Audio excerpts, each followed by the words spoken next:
Hey everybody, it's Josh with Talk About Trek, and we are back again today because we're going to talk about a Star Trek book.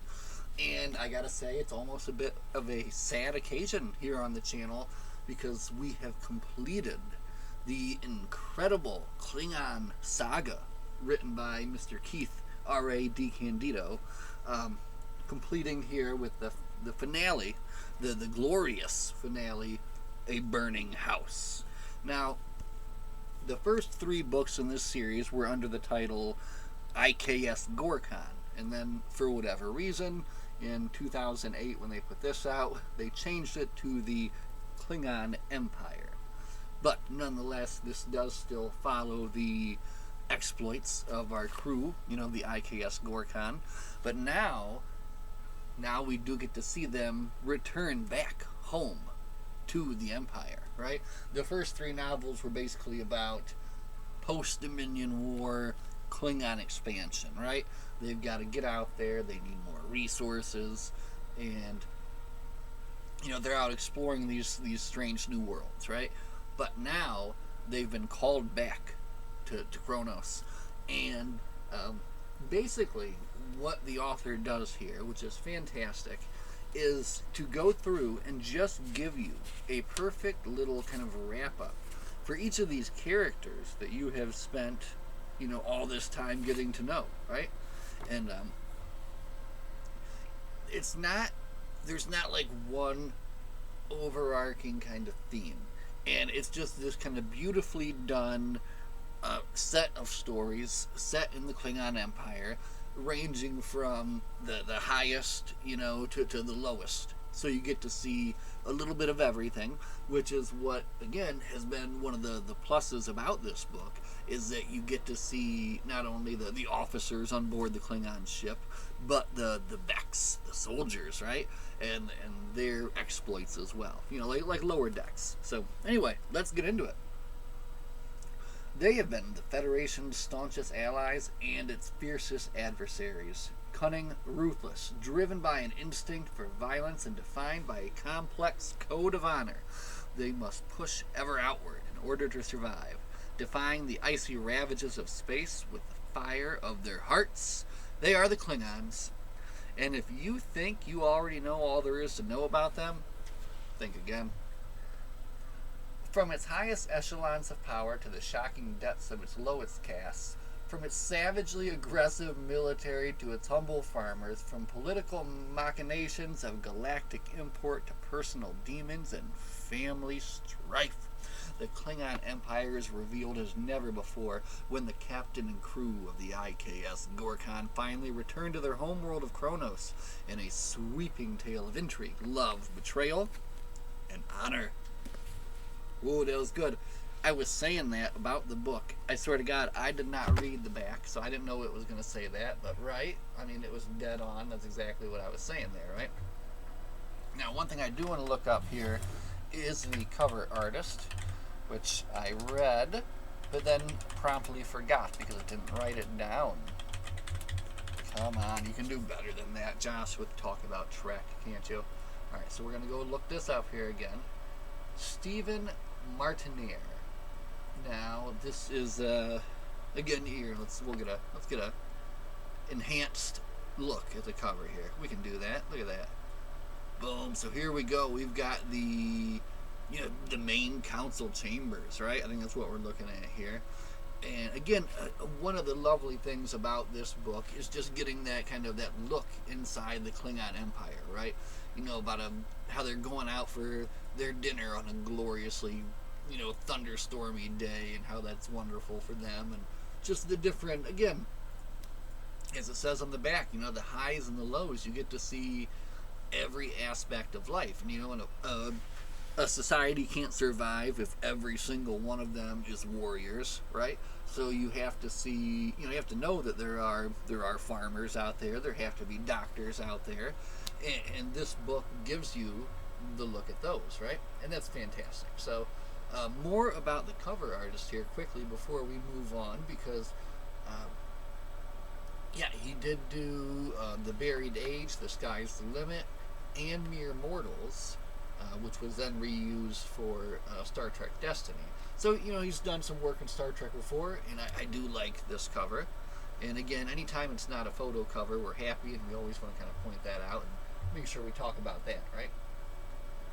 All right, let's get into the book, right? Let's just get right into it because, man, it has been such. Ooh, wait, back it up. Hold on. First off, we're going to add a little bit of a bonus here because we want to we wanted the complete story before we read the finale.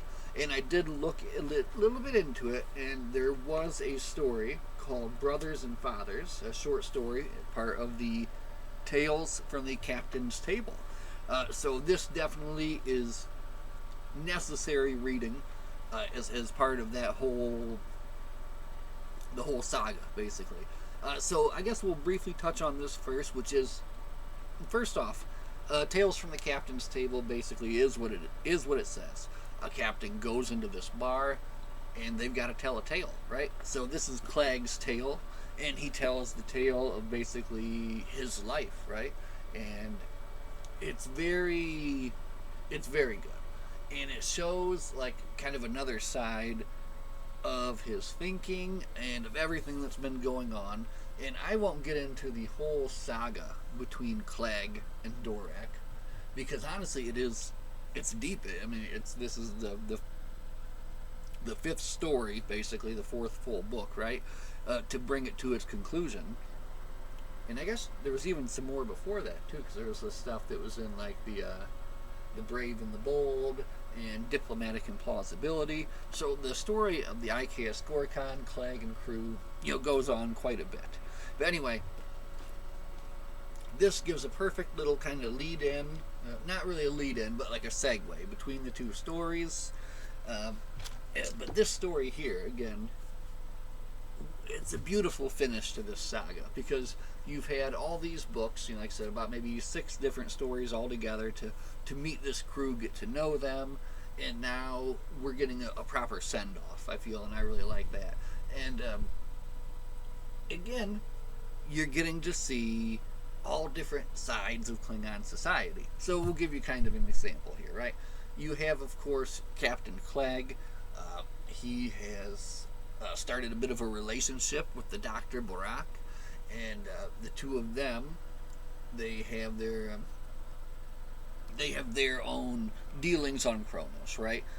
Clegg has some intrigue going on with his brother and his mother, which we'll get into.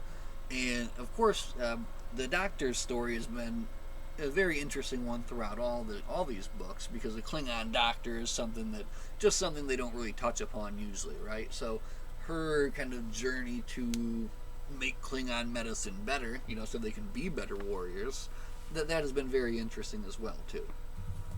So, they have their kind of main plot, which is set, I think, on Kronos.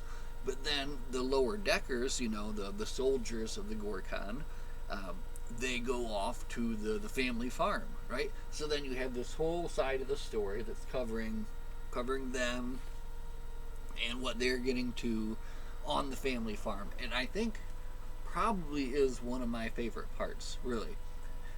Oh, and there's also a really good part too. So all right, man, there's too much to talk about in this book. That is the real truth. And look, I actually I took some decent notes here too, and I gave myself a bit of a laugh because as I was kind of perusing my notes from when this whole saga began, one of the things that I told myself was to take notes better or stop it all, you pelican. I called myself a pelican. And I thought that was pretty funny. That made me laugh. I think at that point I had watched Crocodile Dundee. And and he's driving down the road and he yells to a guy, "Get out of the road, you pelican!" And that made me laugh. So then I called myself a pelican, which made me laugh. And then it made me laugh again when I read that. So, good on me. Passing all these laughs down. Anyway, let's look at this from 2 different sides. All right, that's how we'll kind of talk about the book. And I guess we'll talk about the lower deckers first, right? So the lower deckers are the squad leader, and her name is Wool. And her character is very interesting because she was formerly a noble. She fell in love with some kind of someone of a lower class. They had a child together. Uh, the family found out, executed the dude, sent the child off somewhere, and then she was kind of stripped of her house and sent out, and then became this new person, joined the defense force with no house, no name, no nothing, and here she is, right? And a lot of the people have kind of got on to that. Some of like the higher ups, they kind of know what's going on and that she used to be somebody. But the real fact of the matter is she's performed exceptionally well. She was like the star of the last book. And really, just kind of like I said, just kind of stole the show, even away from Clegg, I would say, in the last book. So she gets a kind of a time to shine here in this book as well, too. So with this, her crew is heading off to the family farm, right? So they convince her to come along because she's got nothing else to do, right? So she goes along with the caveat that, if I don't like this, I'm going to slit your throat when I get back, which is what she says to Gajath. Now, Gajath is another member of her unit, but he's going to go visit his family and his sister, who is a cast member or a choir member in the Klingon opera, all right?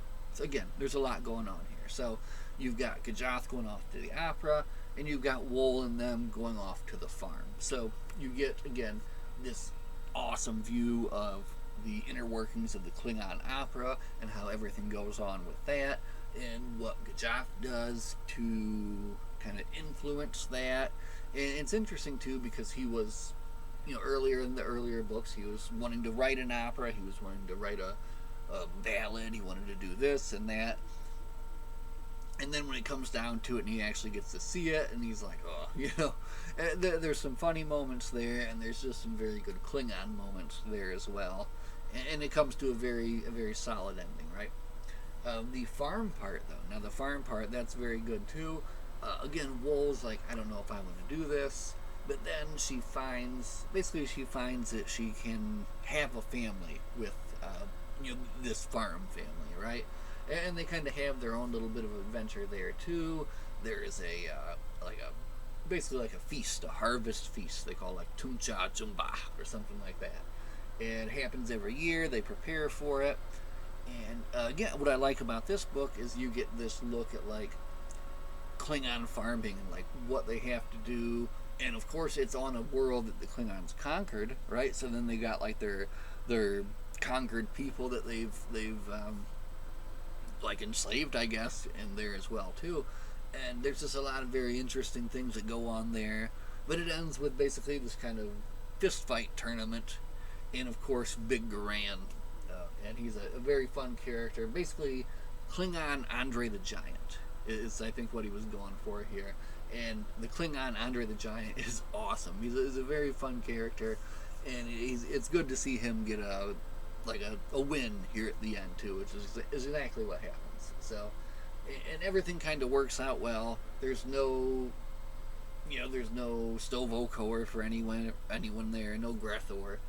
Now, a couple people are going to Grethor, and let's talk about them now. So that's what happens with the lower deckers. But what about the main crew here, right? So the main crew, and these are the people that you have seen if you've been watching Star Trek. They've been in episodes. Captain Clegg, of course. First Officer Talk. We have Kurak, the engineer. We have Leskett, the helmsman. We have the gunner, Rodek, formerly Kern, Worf's brother. We have Borak, the doctor. And the rest here on Gilligan's Island. No, but I think that's the main crew. Yeah, that's the main kind of like officer crew, right? And again, each of them gets their own little story as well. Kurak, basically, she kind of kicked the booze. In this book, is kind of getting things right. But then she has this relationship going on with Leskett. And, throughout their story, they figure out a way to maybe, be able to pursue their relationship, but then also kind of fix Leskett's home family problems as well. The main driving story here, I would say, though, and it's kind of it's like a really good bookend, too, is... Alright, we'll talk about Tak first. So, of course, Tak and Clag and Rodak, right? So that's kind of what we're left with to talk about.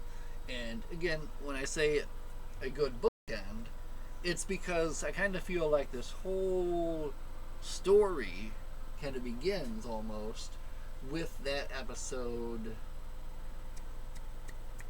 which I didn't write down. But it's the one where, of course, Worf thinks that his father might be alive. So he goes to Karaya, the planet Karaya, and he finds that there's Romulans and Klingons living there together. This is where he meets Tak and eventually convinces him and some other Klingons to leave. And, you know, then Tak goes and, of course, joins the Empire. So, in this story, Karaya is found out. So Tak goes to Karaya, and you get to run again into the characters of is it Talak, Bale, and this is basically the Romulan and the half Klingon, half Romulan that you meet in those episodes, right? And Worf had like a brief kind of fling with her too, I think. But basically what happens is someone finds out about this place. There's a deeper conspiracy here too about, you know, basically someone wants to know how much someone else knows, and it even goes as far as, you know, the Kittimer massacre, right? But at the end of the day, they massacre the whole outpost, and the only survivors are Talak and Bela, right? Tak is able to kind of track down the perpetrator, and they're able to solve the crime, right? I won't get into the whole thing now. But it comes to, again, a satisfying conclusion. Kind of sad, because now you know that, you know, that colony was basically wiped out. But, you know, it does continue on in some way, right? Now, Rodak, formerly Kern, his story ends up a little bit crazy too. Basically, ever since the past couple of books, he's been taking like disruptor blast to the face, bulkhead to the head. He's been hurt. His brain's kind of remembering some of the things that he was forced to forget, right? So as that's coming back, it's kind of messing with him. And then he's approached by Dorak. And Dorak feeds him this crap story, which he never should have believed, about Clag doing all this to him. So he challenges Clag, and basically it all comes out in the wash, of course, that, you know, it was Dorak the whole time. And again, Clag's story kind of is a sad one too, because he goes home to see his family, and his mom ends up poisoning him, right? So not a good ending there. At the very end, though, I guess it does turn into some decent Klingon justice when kind of, again, everything comes out in the end, and it's found out that Dorak was the perpetrator behind everything. And man, the way they handle these things in the Klingon Council chamber is pretty metal, right? Basically, they're like, man, Dorak, you screwed up. You dishonorable Patak. And Martok takes out his Detang, right? The Klingon knife with the blades, goes like that. Takes that thing out, stabs dude in the neck, and then every other member of the council gets up, gives him a stab, like Julius Caesar, right? And dude, like, he stands up for like 11 stabs before he falls down, and that's the end of Dorak, you know. And again, just a very, very Klingon ending, And Martok's like, all right, get this Patak out of here, you know. And I want to know more, right? I'm sad because I feel that they wanted this to be the start of something more, and then for whatever reason, whether it was that just this didn't get a lot of sales or whatever else happened in 2008, it didn't fly, you know, so there was never any more Klingon tales published. But this one is just, again, it's a good ending to all these stories that I've been following all this time, and really just brings this whole awesome light to the Klingon Empire, and makes me want to go and like make a list of these Klingon episodes and watch those again. And that's what every good Star Trek book does for me, right? Makes me want to go back and watch more Star Trek, which then in turn makes me want to go back and read more Star Trek, and then I can come on here and I can talk about more Star Trek, and it's like it's a very beautiful circle of events, right? So anyway, We're going to be leaving the Klingon Empire for now. We're going to be returning to the Federation from here on out. So, one last toast to Keith, R.A. DeCandido, to the crew of the IKS Gorkon, and to the Klingon Empire. Kafla.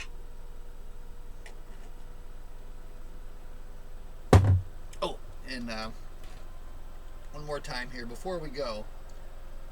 Let's get a little bit of sound on the Warriors song here, okay?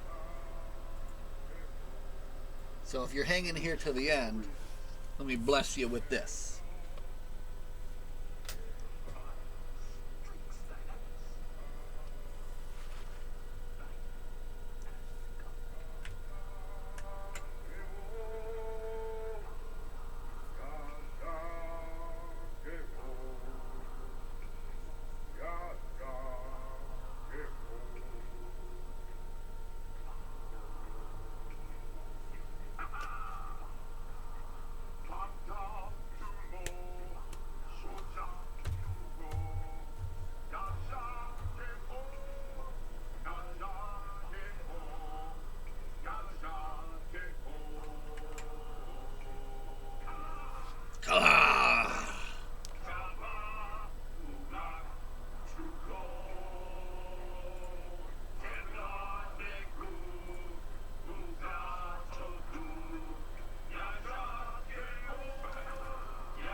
Alright, my friends, thank you for hanging out. As always, live long and prosper. Kabla! Glory to you and your house. And we'll see you guys in the next one. Have a good night.